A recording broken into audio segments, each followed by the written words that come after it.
Hi everyone, welcome to Nayanka's Kitchen. Today recipe పూర్ణం బూర్లు. పైన పలచని లేయర్తో క్రిస్పీగా ఇంట్లోనే పూర్ణం బూర్లు ఎలా చేయాలో ఈరోజు మీకు చూపించబోతున్నాను.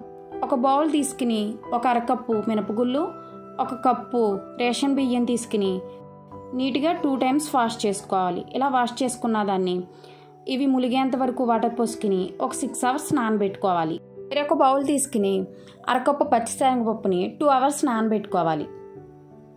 బియ్యం మినపగుళ్ళు నానిపోయాయి. వీటిని ఇంకొక 2 times వాష్ చేసుకుని మిక్సీ జార్లోకి వేసుకుని గ్రైండ్ చేసుకోవాలి. నేను బియ్యం మినపగుళ్ళు ఎందుకు కలిపి నానబెట్టానంటే బియ్యం కొంచెం మరుంగా రుబ్బుకోవాలి, అప్పుడే పైన క్రిస్పీగా వస్తాయి. వీడియోలో చూపించిన కన్సిస్టెన్సీ ఉంటే పిండి బ్యాటర్ సరిపోతుంది. ఇప్పుడు దీంట్లోకి టేస్ట్కి సరిపడినంత సాల్ట్ వేసుకుని ఒక 2 times ఇలా కలుపుకుని ఒక 1 hour పక్కన పెట్టుకోవాలి. పచ్చిశనగపప్పు నానిపోయాయి. వీటిని ఇంకొకసారి వాష్ చేసుకుని కుక్కర్లో కుక్ చేసుకుందాము. స్టవ్ ఆన్ చేసి కుక్కర్ బాండి పెట్టి నానిన పచ్చిశనగపప్పుని ఇందులోకి వేసుకుని ఇవి ములిగేంత వరకు వాటర్ పోసుకోవాలి. వీటిలోకి నేను 1 స్పూన్ నెయ్యి వేసాను. నెయ్యి వేయడం వల్ల పొంగరినిది పైకి రాకుండా ఉంటుంది.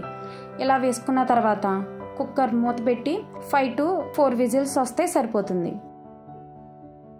ఇలా వచ్చిన తర్వాత ప్రెషర్ పోయాక మూత తీసి చూస్తే పప్పు అనేది చాలా స్మూత్గా కుక్ అవుతుంది. ఇలా కుక్ అయిన దాన్ని స్టెయినర్లోకి వాటర్ అనేది లేకుండా స్టెయిన్ చేసుకోవాలి. ఇలా స్టెయిన్ చేసుకున్న తర్వాత స్టవ్ ఆన్ చేసి బాండి పెట్టి ఒక అరకప్పు బెల్లం ఇందులోకి వేసుకుని ఒక 1/2 కప్పు వాటర్ పోసుకుని వీడియోలో చూపించిన విధంగా బెల్లం కరిగేంత వరకు కలుపుకోవాలి. ఇలా బెల్లం కరిగిన తర్వాత మనం స్టెయిన్ చేసుకున్న పచ్చిశనగపప్పుని ఇందులోకి వేసుకోవాలి. ఇలా కలుపుకుంటూ కుక్ చేసుకోవాలి. ఇందులోకి యాలకుల పొడి, 2 spoons నెయ్యి వేసుకోవాలి. నెయ్యి వేయడం వల్ల పూర్ణం చాలా టేస్టీగా ఉంటుంది, అంతేకాకుండా చేతికి కూడా అంటుకోదు. ఇలా ఒక 10 minutesకి మన పూర్ణం రెడీ అయిపోతుంది. మన పూర్ణం రెడీ అయిపోయి చల్లారిన తర్వాత రౌండ్గా బాల్స్ లాగా వీడియోలో చూపించిన విధంగా చుట్టుకుంటే మనం పూర్ణాలు రెడీ చేసేసుకోవచ్చు. ఇలా వీడియోలో చూపించిన విధంగా రౌండ్గా ఇలా బాల్స్ లాగా చేసుకోవాలి. ఇప్పుడు మనం రెడీ చేసి పక్కన పెట్టుకున్న బ్యాటర్లోకి 1 స్పూన్ పంచదార, 1/2 tablespoon బేకింగ్ సోడా వేసుకుని బాగా మిక్స్ చేసుకోవాలి. షుగర్ వేయడం వల్ల మంచి కలర్ వస్తుంది బూర్లకి.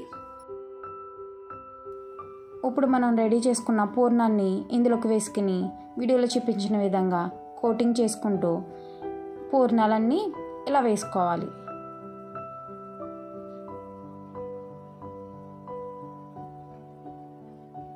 వెంటనే గట్టిపెట్టి కలపకుండా ఇలా ఫ్రై అయిన తర్వాత బోత్ సైడ్ కలుపుకుంటూ ఫ్రై చేసుకోవాలి.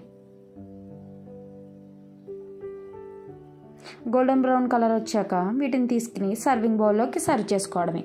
అంతేనండి, ఈజీగా పూర్ణాలని ఇంట్లో రెడీ చేసుకోవచ్చు. వీడియో కనుక నచ్చినట్టయితే లైక్ చేయండి, షేర్ చేయండి, సబ్స్క్రైబ్ చేయండి.